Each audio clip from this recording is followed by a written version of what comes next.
मोहब्बत था या नशा था, जो भी था कमाल का था। रूह तक उतरते उतरते जिस्म को खोखला कर गया। चंदन प्रेमी की आवाज में गाना सुनी रिमिक्स।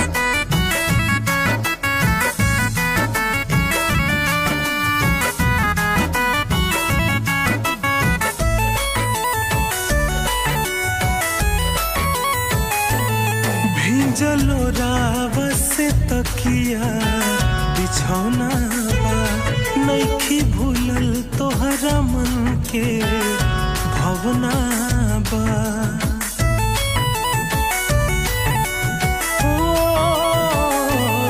भिंजलो रावस तकिया बिछौना बा, नइखी भूलल तोहरा मन के भवना बा। हमर दिल तोहरे ला खिलौना बा, हमर दिल तोहरे ला खिलौना बा। जब आखिरी बार मुलाकात हो तो हंस कर देख लेना मुझे, क्या पता अगली बार तुम हमें कफन में देखो और मुस्कुरा भी न पाओ।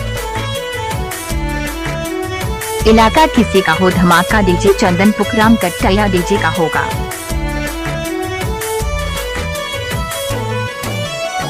खाके क्रिया बोला हमके का देले बाड़ू, प्यार के बदले धोखा देले बाड़ू।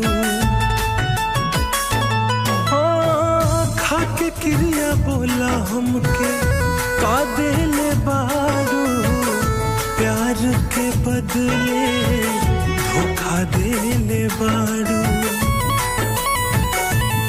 दिलवा जार दिलु जैसे जलौना बा, दिलवा जार दिलु जैसे जलौना बा। हमर दिल तोहरे ला खिलौना बा, हमर दिल तोहरे ला खिलौना बा। लगी है चोट दिल पे दिखा नहीं सकते, भुलाना भी चाहे तो भुला नहीं सकते। मोहब्बत का अंजाम यही होता है, जिसके लिए तरसते हैं उसे पा नहीं सकते। डीजे चंदन का मोबाइल नंबर संपर्क करें 62 029 96 512।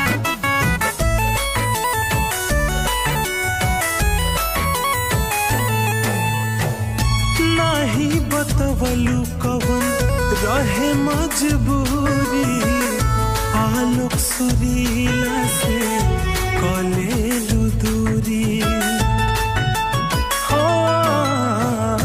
नाही बतवलू कवन रहे मजबूरी, आलोक सुरीला से कलेलू दूरी। चंदन प्रेमी का नाम तो सुना ही होगा।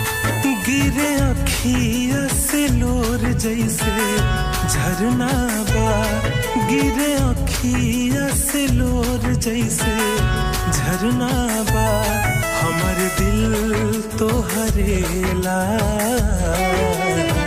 खिलौना बा, हमर दिल तोहरे ला खिलौना।